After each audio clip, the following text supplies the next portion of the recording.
What is going on, everybody? Welcome back to the latest episode of the Empire State of Mind podcast.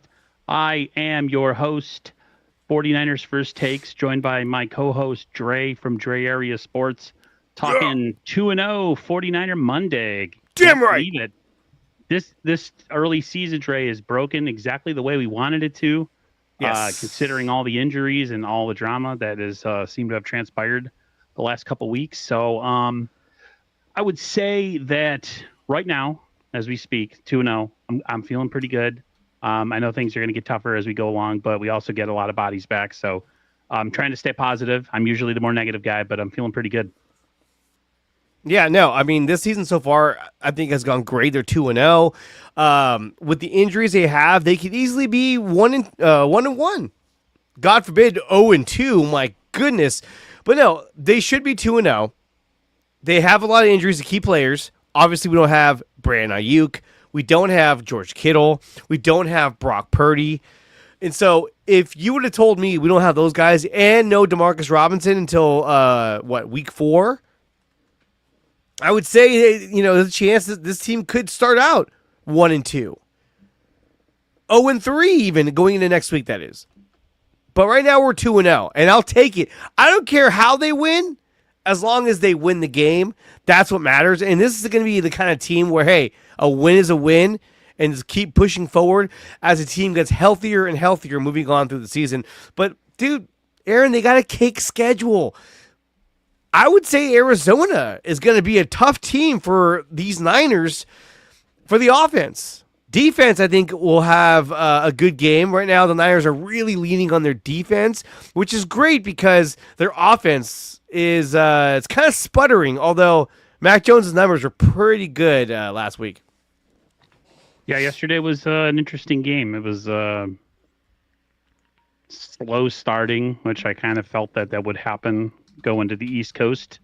That's a 10 p.m. start for you guys. I'm at 1 p.m. for me. So Niners looked a little bit like they were caught in molasses to start the game. I felt like the Saints were going to come out and have a little bit of fire to them, and they did, which is, I mean, you had to expect that. Um, when we talk about games and we preview them, and we're so confident the Niners are going to win because of the easy schedule and it's the Saints and stuff. Those are always the games that I'm afraid we're going to lose because everybody's so sure of it, right? So Yeah. I had that little bit of a vibe going into this game, like, God, man, I hope Sterling's right. Aaron, don't worry about it. It's the Saints. And I'm like, he's going to be the first person I'm going to send a pissed off message to. Be I like, mean, son of, they you're, would have had to do a lot bad to lose that game. And yeah, it got closer towards the end of the game. I think they were up by 5. They won by 5. But once they scored that touchdown, the 40-yard pass to Juwan Jennings, it almost felt like the game was kind of over at that point because I just couldn't see the Niners defense giving up that many points. But again, the crazy thing about this game was that this is the second week in a row that the game has ended on a strip sack. First on Sam Darnold, and now on Spencer Rattler. Now, look, I am a little pissed. I wanted the Niners to win by a larger margin than 5 points. But like I said, this season, a win is a win. And I'm just excited to see this defense play. This defense looks rejuvenated. It looks fast. It looks furious. Not to quote the movie, but it just looks like a whole different level, especially when you compare the defense now compared to the Nick Sorensen defense. If we had Nick Sorensen, we lose these games, in my opinion. yeah. I wanted to get in a little bit before we get into like the defense and how they played. Mac Jones, he looked pretty solid out there. I wouldn't say that was he blew the doors off of us as fans, but while some people we knew if he looked decent enough would start some conversation about a quarterback controversy, and that's happened. Of Mac course. went 26 of 39 for 279 yards, 3 touchdowns, and 113.1 QB rating. So it's about as good as you could do on the road. I thought the fumble was on him. I thought he held onto the ball too long a couple times. If you look at some of the numbers, I don't have them up, but the numbers on the sacks, the amount of time that he had the ball in the pocket, most of them were close to 4 seconds when he was sacked. So that's more about him getting the ball out. He didn't, make any really crazy throws that would got us, in trouble. So he looked, Uh, looked pretty solid. I'll tell you what, though, they rallied behind him. I'm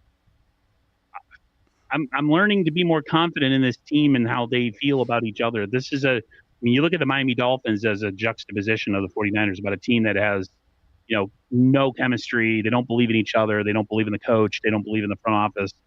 And then the 49ers are a complete 180 of that same thing. So, like you said, a win is a win. Right now, the Niners are playing the teams that they got to play, and they're lucky that they have a schedule like they do right now to work out a lot of these roster deficiencies and some of these growing pains on the defense. yeah. If they can accumulate some wins early in the season, if they start to struggle a little bit, they have a little bit of wiggle room. I thought they'd start the season 1-1. I thought they, I had them going 2-0. I have them possibly losing next week to the Cardinals. But like my 1-1 for me was more of an expectation, but that go 2-0. They got out of this game relatively healthy, Dre, which is saying a lot. I mean, they had a Saran Neal, I think, had an injury. He came back to the game though, so he was okay. But Kyle Juszczyk, a concussion, it seems like he's going to be okay from apparently what his wife said. So, yeah. How do you feel Mac Jones did? I mean, a lot of people, like you said, if we talk to them, they're going to say that, the Niners have a quarterback controversy on their hands, which I think is ridiculous, but predictable, right? It's predictable as well. I mean, look, you don't pay a guy $55 million just to say, you know what, I kind of like Mac Jones. Let's trade him. Here's the thing. I've heard people say, oh, well, they've signed him for 2 years, and they're only paying him $3 million. They should, that like if he plays really well, they can move on from Brock. The problem with that is obviously you have the dead cap issue, but if you're going to do that, you don't think Mac Jones is going to be like, if that's the case, then I need a little more money because I played really good last season.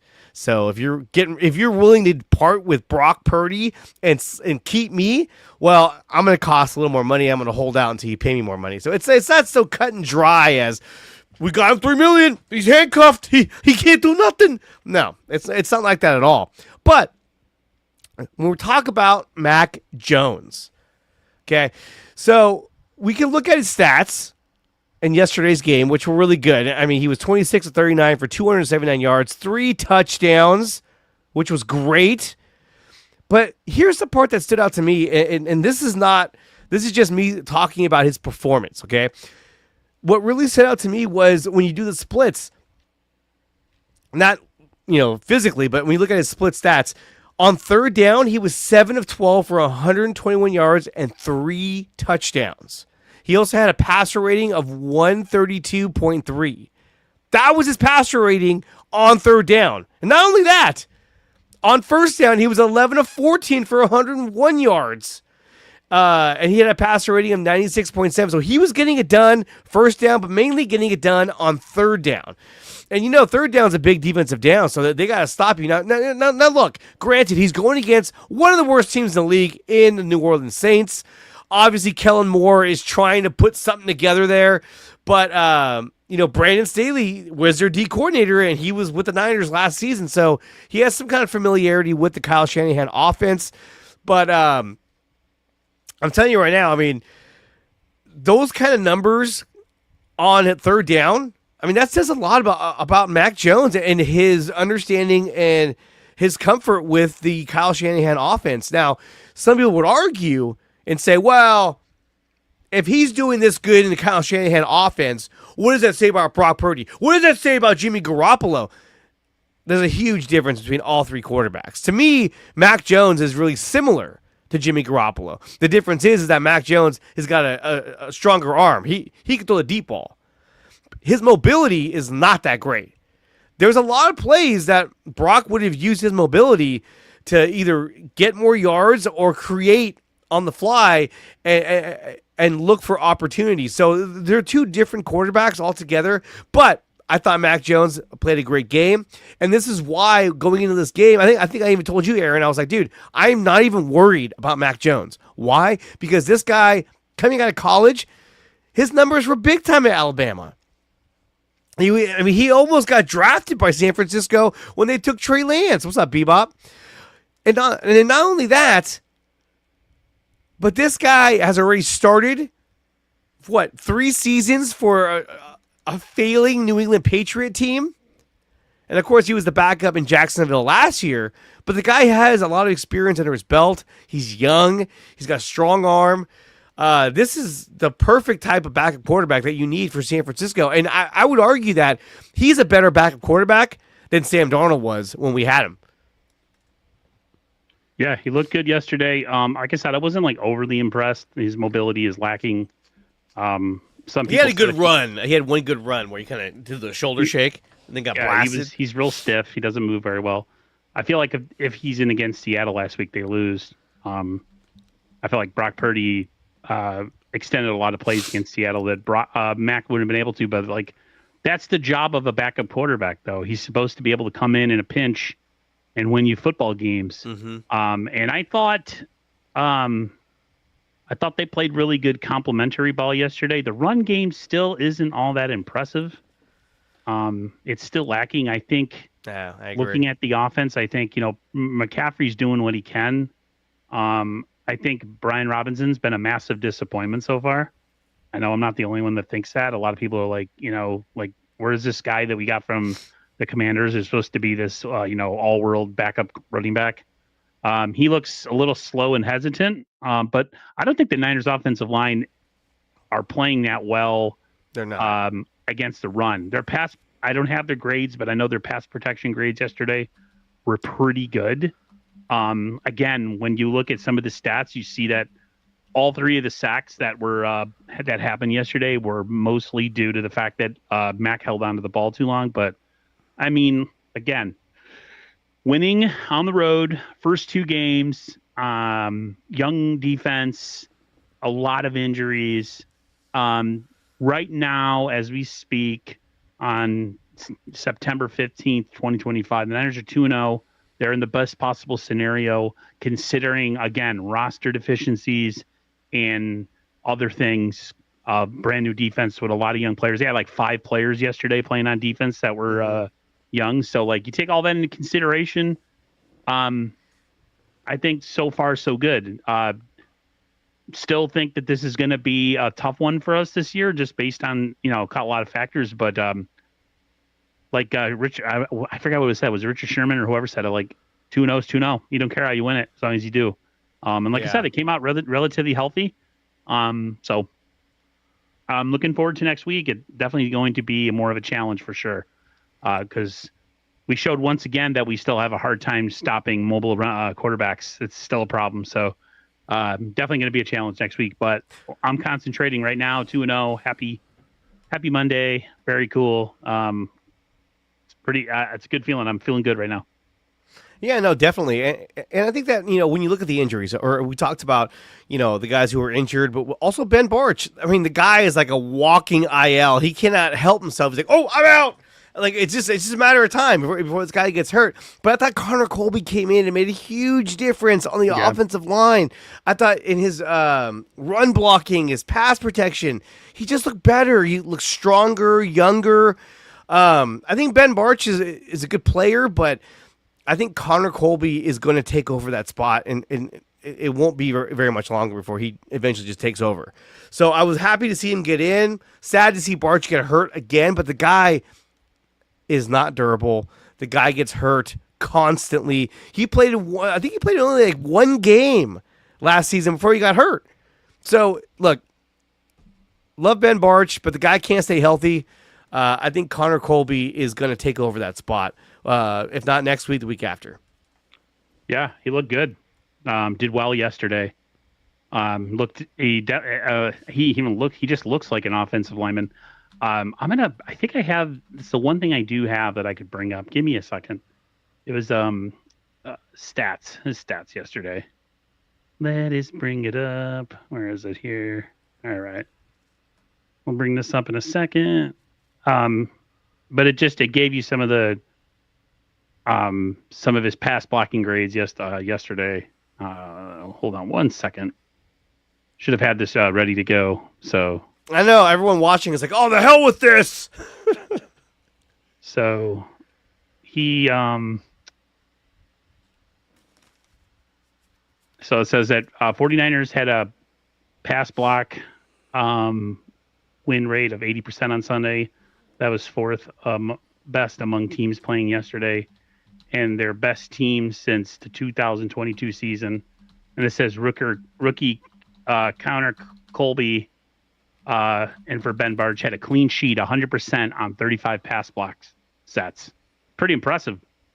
Coming in, absolutely. Having to struggle to hear your quarterback's cadence or whatever. I thought that was pretty damn impressive. No, absolutely. Yeah, he did great. 100% on 35 pass block sets. I mean, that's great. And that was the problem, too, is that on that left side, when you have Trent Williams and Ben Barch, it never seemed to hold up. And it's funny, too, because the one guy that I was really excited about, thinking, hey, this guy's going to do really well, is Dominic Pooney, and it feels like he's gotten worse. Why has Pooney gotten worse this season? And I'm not sure why, but it seems like he's always getting blown up in the backfield. I think his knee is still bothering him. Yeah, you said that, and I agree with you. I think his knee is still bothering him for sure. There was a play where they were trying to run to the left side with Christian McCaffrey, and Pooney was supposed to swing over and provide a block to open up a lane, and he got there late. And the I think it was the defensive end got into the backfield, and he had to almost chase him down, and then it just blew up the whole play. And I was like, dude, Pooney blew that tackle, man, or that block. What's going on?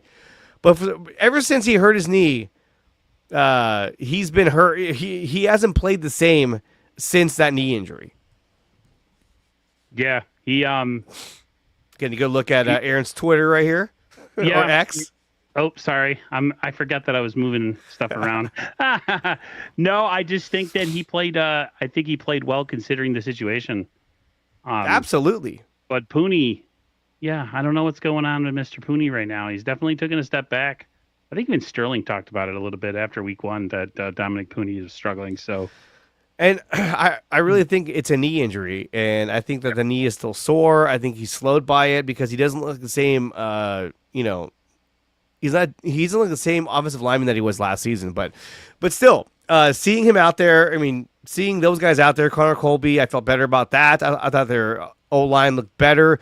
The run game does need to improve. They're having a hard time opening up lanes.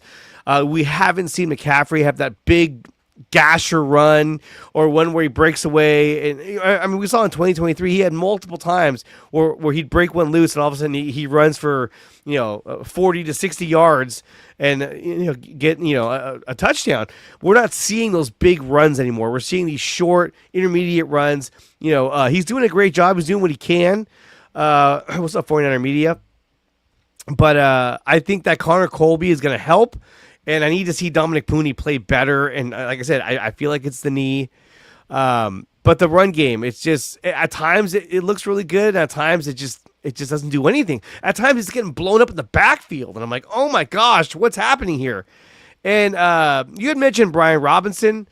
So far, I've actually liked what I've seen from Brian Robinson. Granted, he got 6 carries for 20 yards, and he only got 6 carries. And Christian McCaffrey only got 13 carries. They came out throwing the football. And I think that when it comes to the Niners game plan, I think they figured, okay, the Saints are going to load the box, and they're not going to let us run. So instead of trying to force that to happen, they went straight into their passing game. Just like, hey, we're going to throw the ball everywhere. I mean, look, Mac Jones threw the ball 39 times. Definitely not something you see with a Kyle Shanahan offense. No. You're usually in the 30s when it comes to run attempts. Yeah. What is Kyle's magic number? Is he usually about 35? The Niners have 35 rushing attempts in a game. They usually win. I believe so, but they came out early on throwing the football, even with Mac Jones, and I think that a lot of teams or a lot of coaches probably would have let off with running the football and letting Christian McCaffrey do his thing, and then that way your backup quarterback kind of gets used to being out there, kind of gets warmed up. But I think Kyle Shanahan had a lot of faith in Mac Jones. He's like, no, I know this guy's abilities. I know what he's able to do. It's the reason why we went out and got this guy. So, yeah, I think that he feels comfortable with Mac, and it shows. I mean, like Mac's numbers, what was I saying, 26-39, 279, 3 touchdowns, no interceptions. That's important. He did have a fumble, which was like, oh. And on top of that, I'll say this too. On that fumble, dude, he was back there forever. I was like, dude, throw the ball, throw the ball, throw the ball. Oh, no. If it wasn't for that, this game would have been a blowout. I think so too.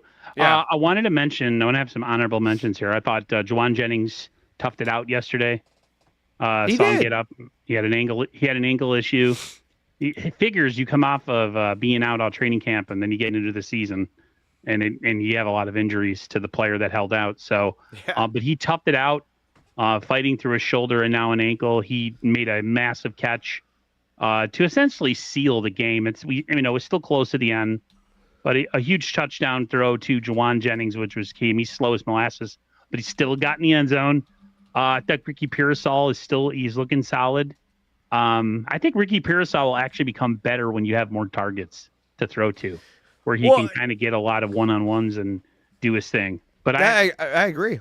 And then the two fullbacks essentially swapping jobs and with Kyle Juszczyk out and I think everybody on the offense stepped up and played well for different things. So it was nice to see. Yeah, I mean, there's that too. I mean, yeah, we got Steve, bailed out. Steve-O's right. Early on, they couldn't catch COVID. I mean, it was like the tight end had two big drops. I think Jawan Jameson, and then I think he had Olave in the end zone. But you know what though? That's not on him. That was on Spencer Rattler because he threw it behind him. He was like, "Oh shit," and that was a big fuck up for the Saints because that was 7 points on the first possession. And then not only that, but then the kicker missed the field goal. I was like, woo! Let's go! Oh, speaking of which, Eddie P, man, Eddie Pinheiro. What was your thoughts when he missed that extra point? I was, oh God. I was without words, without anything to say. Absolutely. I was really? like, oh my God. I'm like, did somebody bury like a jersey underneath the 49ers facility? Like, is there some sort of curse? But he, he showed on the field goal attempts though that he's got a pretty accurate leg. I mean, that thing doesn't move when he hits it. So he definitely redeemed himself. I think he just had a little bit of the yips to start. That's what I think know, but the extra point, I was like, dude, really? Your first kick and you missed it wide right? Come on, man. And 49er Media, yes, I'm fighting a cold right now. In fact, all of my streams last week were canceled. I couldn't make this show. I couldn't do Wednesday's Man Simulation. I couldn't make Cover 3. And I couldn't do Post Game Live on Sunday because I was just a mess. An absolute mess. So, let's go to the defense, man. I thought defense came up clutch at the end. We all know about that. The winning strip sack by Bryce Huff. Bryce Huff. Michael Williams played well. Bosa played well. Bryce Huff, Winters, Warner all shine in that game. The Niners defense was a little bendy yesterday. Little bendy, but don't break. There's they gave up some things, especially on Renardo Green and Upton Stout. They've been picking on those guys, especially Upton Stout. But I thought the Niners defense made the plays that they needed to when they needed to make them. D. Winters looks like a stud. If you were listening to the broadcast yesterday, they said that the Niners have like a linebacker university where like they just keep getting these incredible linebackers on their team. It's year 3, right? He just couldn't stay healthy. Now that he's healthy, Winters looks like an incredible linebacker. And what's funny is the Niners, if you think about it, Dre, they got 2 really good ones behind him as well, and Tatum Bethune, and they have Nick Martin, the draft pick, even Curtis Robinson. Yeah. So they look great. Bosa and Michael. I know that the rush I was telling you about off stream, where they kicked Michael inside and put Bosa on the outside, ton of push. The Niners can get more consistently more pressure on the quarterback. I think it'll help a guy like Renardo Green and Upton Stout, because a lot of those throws and a lot of those plays where Rattler had a ton of time are the ones that he really was able to take advantage of those guys. So tons of room for improvement, I thought. But I thought yesterday they played well in spurts and in stretches. And at the end, I mean, the strip sack. What else can you say? I Yeah. mean, they call Bosa a closer, and now they're even saying that Bryce Huff is a closer. So I was pleasantly surprised. They're going to have a challenge this week coming up against the Cardinals. But like I said, man, 2-0 on the road, young defense, a lot of young guys getting chances to play, and there's it's a challenge. So far so good, but they can, like I said, they can get better though. Yeah, absolutely. But the way they played, I thought looked really, really good. Oh yeah, Robert Beal cleared waivers. I did not see that. Thank you for updating that. But I thought Michael Williams played a great game. He kept drawing double teams. One of the things coming out of the draft was that Michael Williams didn't really have like a repertoire of moves to get to the quarterback, but it just seems like he just bull rushes every single time. He's so big and so strong that he draws double teams. In fact, last week against Seattle, in the play in which Nick Bosa got the strip sack, he literally drew a double team. On that last play, there were 3 guys that were like all around him because he's just so big that he just draws them in. And Nick Bosa was 1-on-1, and he drove Abe Lucas right into Sam Darnold. So it's nice to see him be a factor. Also in the run game as well, I saw a number of tackles in which Michael Williams was getting guys in the backfield. He had that one play where he basically got into the backfield, threw his defender down, and got the running back, which was great to see. I mean, the guy is making strides week by week. And so far, knock on wood, the defense has remained healthy, which is good. Which is crazy because everywhere else on the roster, we are just down to like bare bones. But bare bones. But I mean, like everyone keeps saying, I keep hearing this talk about, Nick Bosa, he's kind of overrated. And he's not. He had 9 total tackles, 3 solo tackles, and he had a sack. He had a big game. And here's the problem is that when you like having a guy Nick Bosa, he's a factor every single play. And what have we seen more from NFL offenses? We have seen that they've gone away from the 7-step drop. That's not even a thing anymore. It's all 3-step drop, 5-step drop. It's drop back, get rid of the ball as soon as possible, because you don't want to sit back there because everyone wants that, that fast defensive end. And they know the Niners have 2 of them in Bryce Huff, Nick Bosa, hell, even Michael Williams. So with offenses doing that, it does make it tough. I'm going with Mac Jones and D. Winters. For player of the game. Yeah, I thought D. Winters was everywhere. That guy was like a Scud missile out there flying around. Let's talk about the forced fumble with Fred Warner. Oh, that was incredible. Clutch play. Say what Warner, you can. Warner had 11 total tackles, 7 solo tackles, and the forced fumble as well out of Alvin Kamara. And he saw it. He recognized the opportunity, and he punched that thing out. I knew right off the bat. I was like, that's a fumble. They were like, oh, is it a complete pass? No, that was a fumble, dude. That was his hips weren't even touching the ground yet. And that was a huge play because that led to the touchdown, which really put us up by 2 scores. So, yeah, that was incredible. Fred Warner continues to be a living superhero in this world. He's incredible. It's to the point where he's so good that when he does these amazing plays, we just expect it. We're not just like, oh, like we don't watch it and go, holy God, that was amazing. Now we're just like, that's Fred. Dope. It's incredible. We've become accustomed and we become spoiled with Dre, those guys, especially Fred Warner. D. Winters looks like Dre Greenlaw, and I said Greenlaw, who won a post of RSF 49ers, and people were telling me to calm down, but now the social media is calling Winter Dre. Hey, listen, I think the Niners made the right move. My brother asked me about that yesterday. I said he hasn't even played this year. The Niners he hasn't? No, I don't think he's played in either game. Fred Dre Greenlaw. Let me look that up. He's still injured. I was meaning to look that up. The Niners made the right move in letting Dre Greenlaw go. You got to learn to separate the nostalgia from the facts of what the guy's game is. And props to the Niners for making the tough decision, and so far so good on looking like they made the right decision. So Yeah, there's no, this. he was. You're right. He was out. I see right here. Broncos linebacker Drake Greenlaw to miss second straight game with a quad injury. The same quad injury that was reported back at training camp, and everybody was like, "Oh, it's not that big of a deal. He's fine." No, we knew that. Hey, here it comes again. He's injury prone. Great player, great guy, but injury prone. Yeah. Speaking of injury prone, I hate to talk about another team's quarterback, but man, Joe Burrow. Oof. Oh my. Another injury, another season where he's going to miss most of the season. Sucks.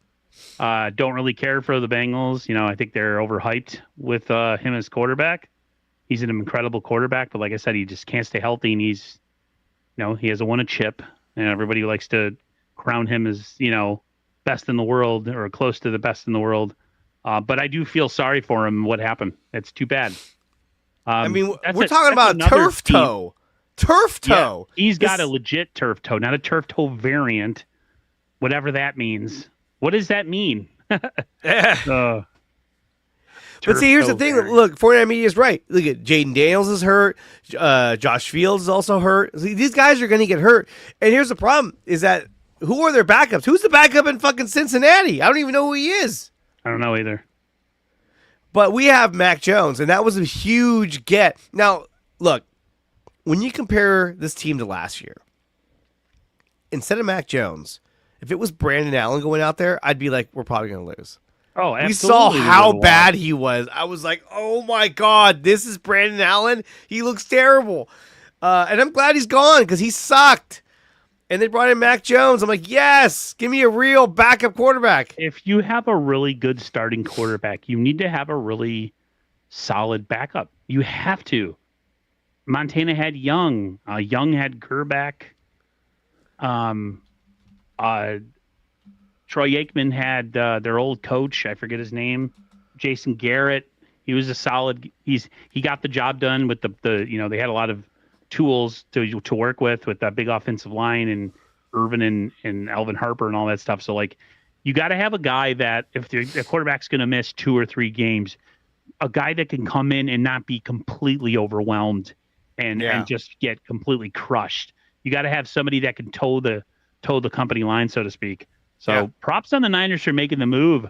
I hope he doesn't play too well, because then, he's going to have to go somewhere else to be a starter, which I don't think is going to happen. Hopefully they can keep him for the foreseeable future. According to some people, and I know we already touched on this, I'm going to jump off the defense for a second. Go for it. According to some people, there's a quarterback controversy brewing, Grant Cohn. I just think it's ridiculous. Like, I cannot believe that this kind of stuff. I was on Twitter after the game last night, and I said out loud, I said, okay, so I don't follow Cohn. I said, but I tweeted, somebody tell me, because I have everybody blocked, if there's a tweet or a video made of us having a supposed quarterback controversy, and sure enough, it's out there. So I wasn't surprised. I don't think he's good enough to take Brock Purdy's job. No, but, I think this is the first week he played. He's going against a very shitty team in the New Orleans Saints. So, yeah, I think he's going to look good. I think next week, with a better pass rush, with guys like Josh Sweat, and, they don't even have Walter Nolan. He's out. But Josh Sweat looked really good last week, and I was like, oh, shit. Well, the Niners also have a situation where they're going against a quarterback that gave them fits last year. Kyler Murray, he ran all over them. The Niners have a really bad problem, no matter who their defense coordinator is and who's on their team. They just don't know how to rein in mobile quarterbacks. So, yeah, this coming week is going to be the first test, a real first test. Yeah, and I'm looking forward to.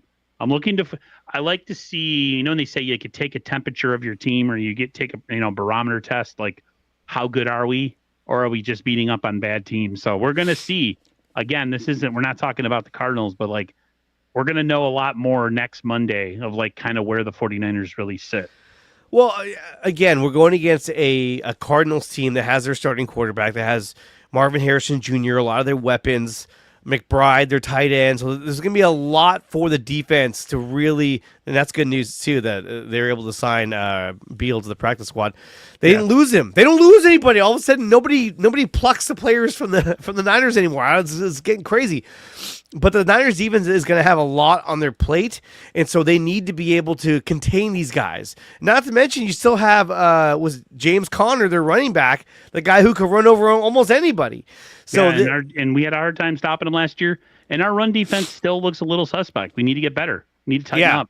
And, of course, we talked about the mobile quarterbacks had never done. Niners usually don't do well against more mobile quarterbacks with their wide nine. They're going to have to try and contain Kyler Murray next week. And, I remember last year I was talking to a buddy of mine who covers the Cardinals over in Arizona.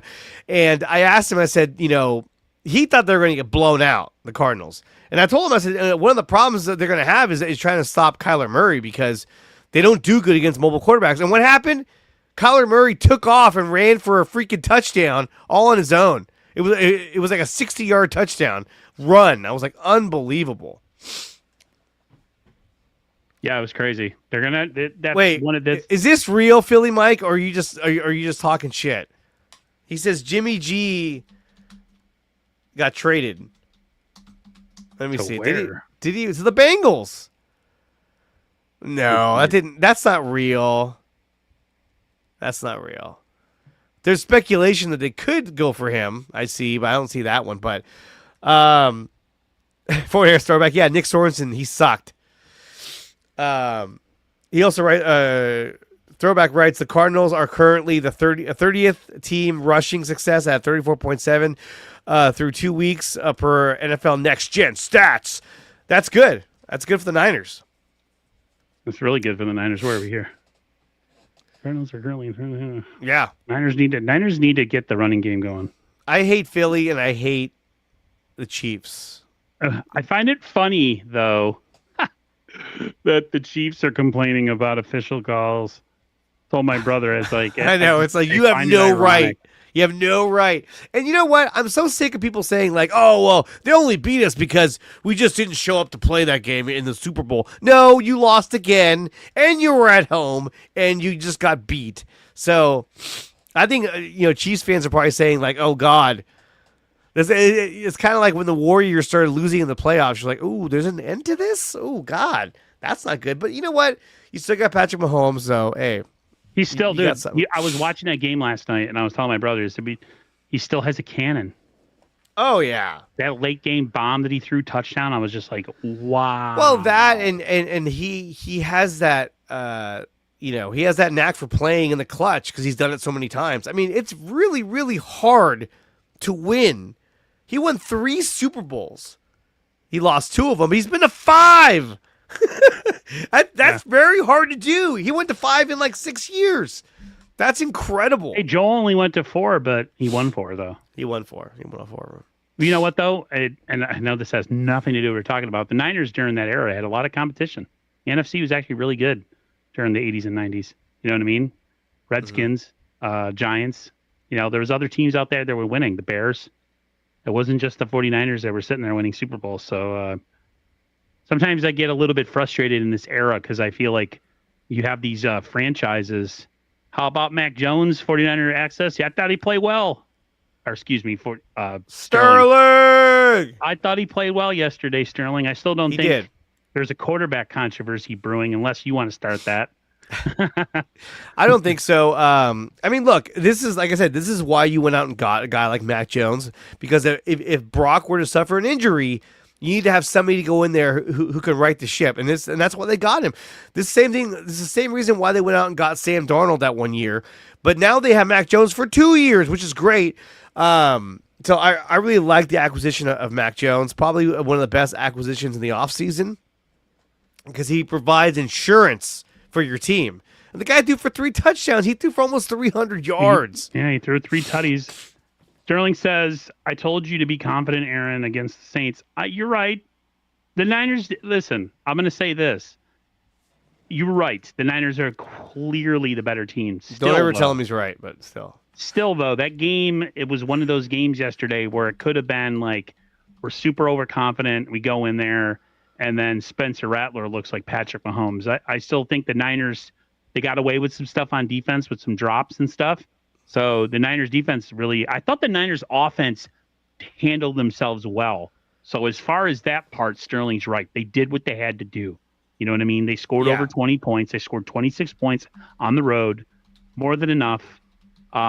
Defense needs to be better. They need to tighten a lot of things, especially in the run game. So yes, you were right.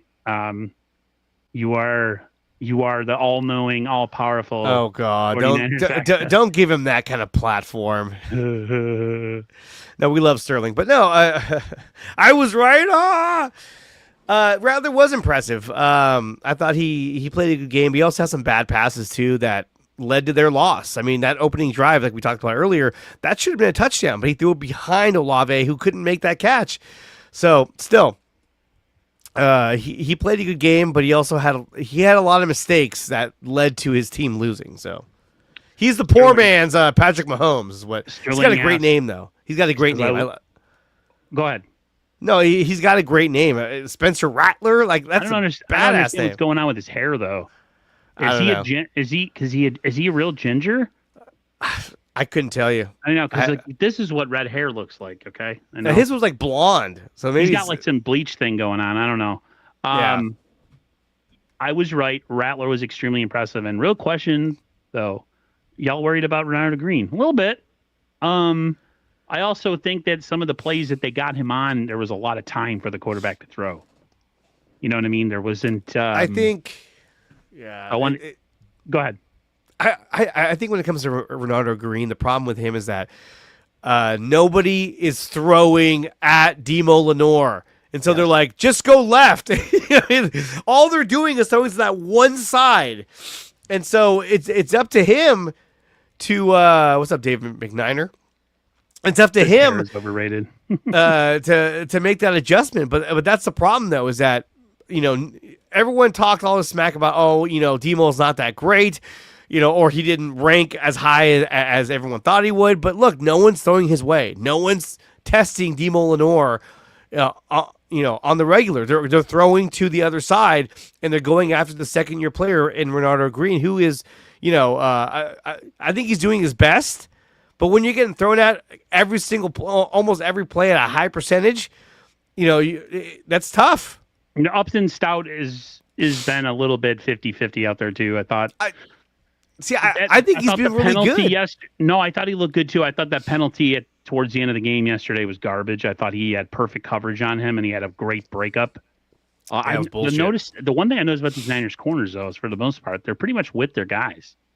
They're not getting complete. I mean, they did get it behind Ronaldo Green, but like when it comes to like Deommodore Lenore and even Stout to some effect, like they're sticking close on guys.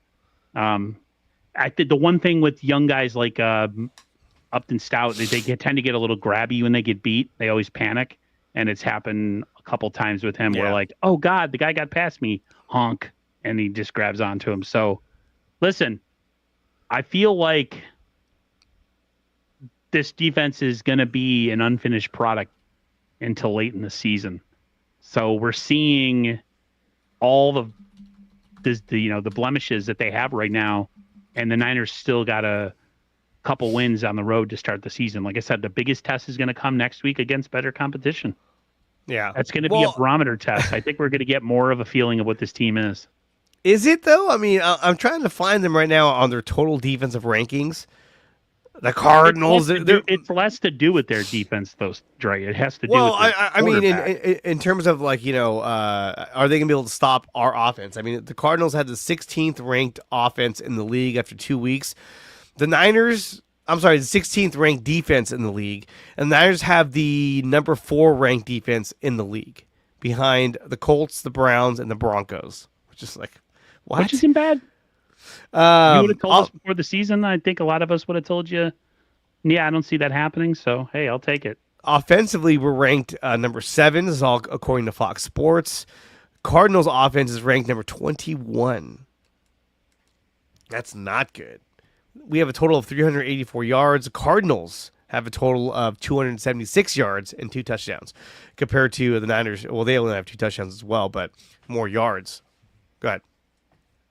I'm just looking at these numbers here from 49er Throwback. From 2022, Brock Purdy's average time to throw is 2.84 seconds. 2023, 2.88. 2024, 2.93. 2025, Brock Purdy 3.5. Mac Jones in week 2, 2.81 seconds. Man, somebody did a deep dive. So are you trying to say that Mac Jones had less time to throw the football? I mean, the Niners' offensive line have been pretty crappy this season, all things considered. So I don't have the ranking on that. That'd be a good thing to break down. But like, the 49ers' offensive line to me is a blemish on them that really shows against teams that have good fronts. And like, I feel like for as much, like I said, we put so much care and so many assets into the defensive line all the time. And like when you don't prioritize your offensive line, Cincinnati Bengals are feeling it. And now the 49ers to some extent. I mean, if you think of the Niners offensive line, you essentially really have one all-pro Hall of Famer level offensive lineman. And then you just have a bunch of guys, really. I mean, Connor Kobe, he's a rookie. Jake Brendel sucks. Pooney's regressing. And McKivitz is McKivitz. He's better than McGlinchey, but he's still McKivitz. So I'm not surprised. Yeah. Oh, wide receivers. Aaron, once Ayuk and Demarcus Robinson come back, those times to throw will come down. Dude, I don't think you guys realize how excited I am that the Niners are winning these early games, because all I can think about is just all the guys that are coming back. Yeah. And if they could just somehow stay afloat and stay above water and win, go 4-2 maybe, as 4-2. Like they said, Ayuk's return is anywhere between week 5 and week 10. Demarcus Robinson comes back in week 4. I mean, and then maybe, who knows, maybe Watkins becomes something down the road. The biggest loss is Kittle. Yeah. But if McCaffrey could stay healthy, I think McCaffrey takes a little bit of weight off George Kittle too. So I'm happy that they were able to make these, to win these games that against teams they should beat on the road, because it gives them some room for error if they struggle or when they struggle.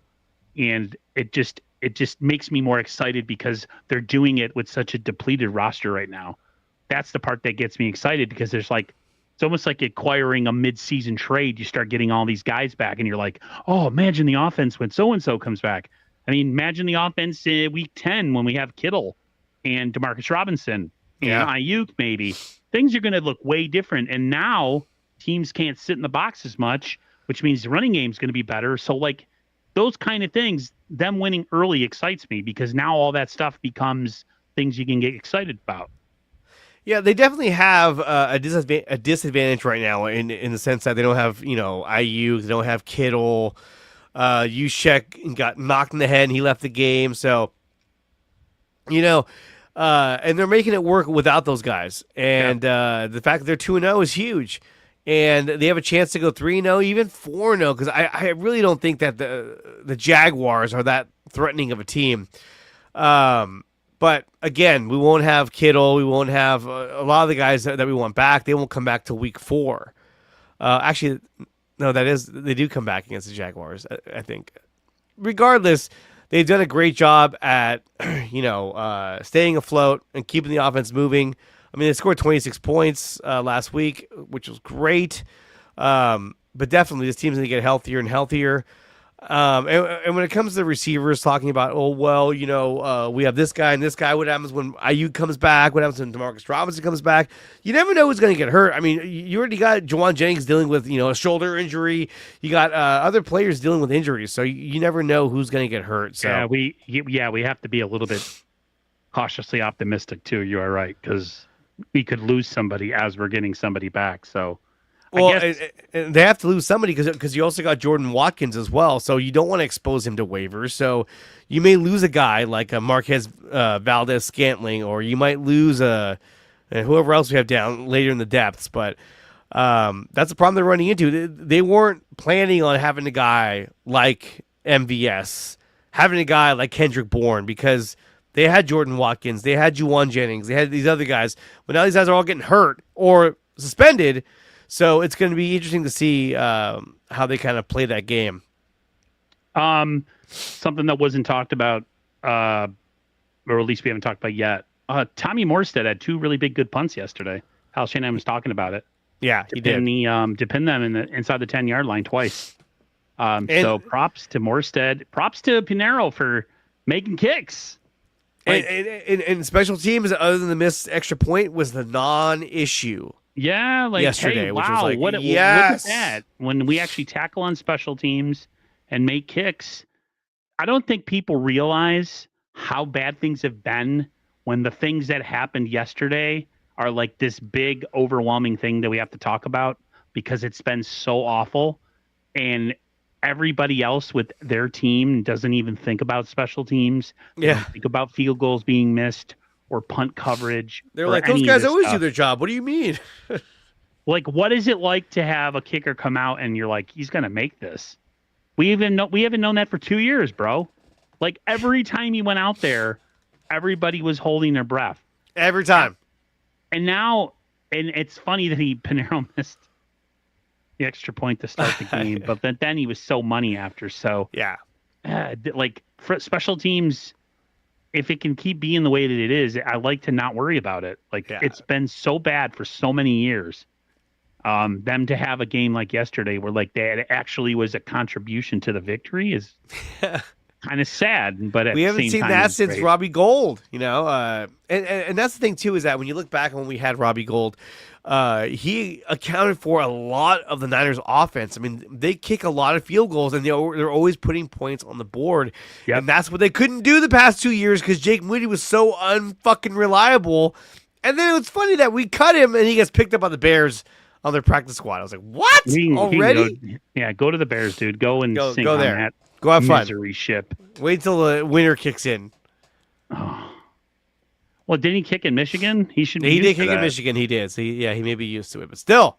Akello Witherspoon, a 49ers throwback, says he is out and he will miss the 49ers game. Interesting. Oh, darn. I was so looking forward to him not being a factor against us. No, I'm just kidding. 49ers throwback says he is rooting for the Chargers and Texans tonight. I hate to be this kind of guy, but I don't. Wait, I don't understand what he's saying. Aaron, I am rooting for the Chargers and Texans tonight. Aren't they playing each other? Is there 2 games? Oh, he's rooting, or maybe, I don't know. I just don't. This whole Harbaugh obsession, I'm not talking about you, 49 throwback, by the way. But this whole like Harbaugh session that some 49ers have, and like they get all emotional when they see like Patrick Willis and all this. I'm like, who cares, man? Like, Navarro Bowman's on the roster, or he's a coach. Yeah, like I don't, dude. That was so long ago. That was a team that didn't win. Well, they got to the Super Bowl. They should have won that game. I don't know how the fuck they lost that game. This team that we've been fans of with the John and Kyle Shanahan and John Lynch era has been a way more successful era. I mean, that one only lasted about 3 seasons. Well, I mean, you got to think about it too. I mean, after that Super Bowl loss, they had the following year where they got back to the AFC title game, and then it was, the Trent Baalke, Jed York versus Jim Harbaugh saga, and that just ended and went down in flames. So yep, and then everybody started retiring, and that was a weird time to be a Niners fan because it was like you got a taste of what winning could be, and then it was gone. It was gone real fast. And we were right back to sucking, and not just sucking.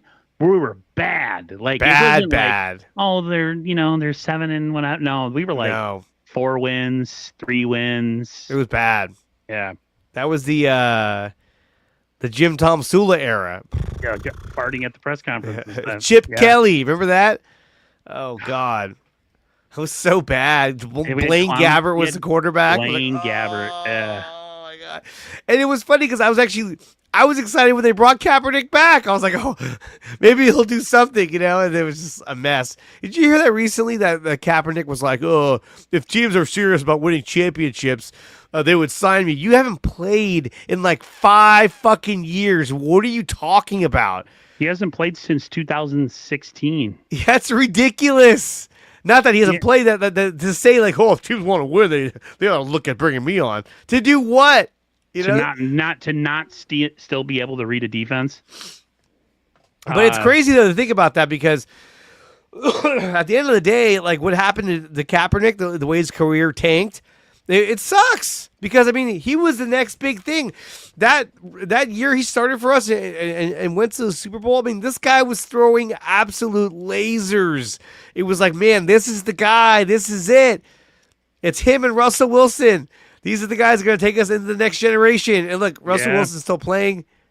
Kaepernick's not even in the league anymore. That's how bad it got. It's funny that whole era too, like that Seahawks Niners era was like really, really juicy and had something to stick your teeth into. Even though we always came out on the losing end. Always lost. The Seahawks always beat the Niners in that era. I was like, fuck.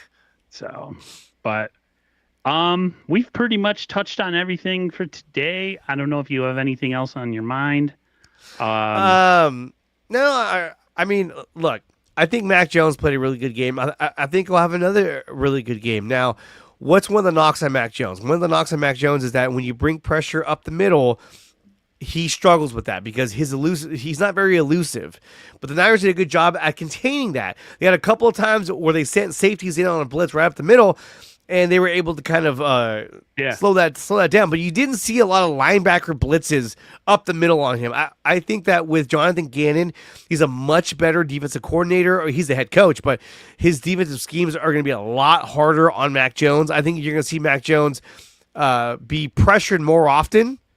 Because let's face it, the Niners offensive line isn't the best offensive line in the league. No. I think they're going to game plan to put a lot of pressure on Mac Jones if he's going to be throwing the football. And I think that they're probably going to rely on their front four to just get it done against the run game. Because, I mean, look, I'm not looking at numbers right now. I'm just basing just on what we saw on TV. The Niners' offensive line hasn't looked very dominant in the run game. Hasn't looked very dominant in pass protection as well. Nope. So I think that a lot of third downs, you're going to see a lot of blitzing from the linebackers to try and speed up Mac Jones, which could cause a lot of problems for San Francisco. But I think that they're going to rely on their front four to say, hey, they're going to run this football. You guys need to get it done. Because they don't want to stuff the box. They want to make sure that Mac Jones doesn't get pass happy and start throwing for 3 touchdowns again. They want to contain him. And I mean, look, Christian McCaffrey only had 66 yards or 69 yards rushing. We need to see more of him getting closer to 100 yards, and that's what we haven't seen in the past couple games. Niners offensive and defensive line on both fronts both need to be better. I thought their defensive line at times got some really good pressure on Spencer Rattler, but there were also parts of the game where the Niners were getting moved around in the run game. So this it's really all games, every game, but the line of scrimmage in this next game is going to be huge for the Niners. They've got to win on both sides of the ball. They have to be able to get some push, shut down that Connor in the run game, and they got to figure out a way to contain freaking Kyler Murray, man. They get those kind of things where you get into a situation where, you get quick pressure on somebody and they're able to elude and then ends up opening things up downfield, big plays. Like that's all the stuff the Niners did. Yeah. The Niners these first 2 weeks have had 2 statues essentially sitting back there for them to just tee off on a spot and go get. Now they're going to have a guy that is very comfortable because he's not really a pocket quarterback. He's a playground quarterback, just like Mahomes. They're not like a typical drop back in the pocket and throw. That's all about deception and movement and running around. So the Niners, it's going to be a challenge on both sides of the ball. Yeah. Again, I think it's going to be a huge test for them. It would be awesome if they won and to go 3-0, but we'll see, man. It's trying to enjoy these first 2 games and enjoy having a winning record. I'm not trying to look too far ahead down the line. Well, I mean, if you look at what and Seahawks did this past Sunday. They beat the Steelers, who were, looking really good against the Jets. They beat them 31-17. Now, granted, the Steelers kind of gave them a touchdown, but still, what's his face? Aaron Rodgers, 1 touchdown, 2 picks. Seattle had they had 3 sacks in that game. Yeah. Was it 1, 2? Yeah. 1, and then 2 halves. So yeah, 3 sacks.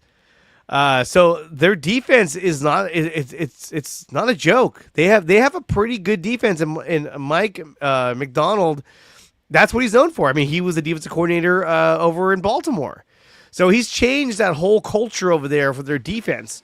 And we saw last week, or in week 1, we saw Brock Purdy had a hard time against that defense, but we still got the win. So that's all that counts. That's all that counts, baby. Yep. All right, everyone, thank you so much for coming through, mostly on X. Thank you for supporting Dre, Area Sports, and me, 49ers First Takes, on the Empire State of Mind podcast on Mondays. We'll be back next Monday, same time, same place, talking hopefully another 49ers victory. Yes. But until then, everybody stay safe and healthy. Go Niners, and we'll talk to you guys on the other side. Peace.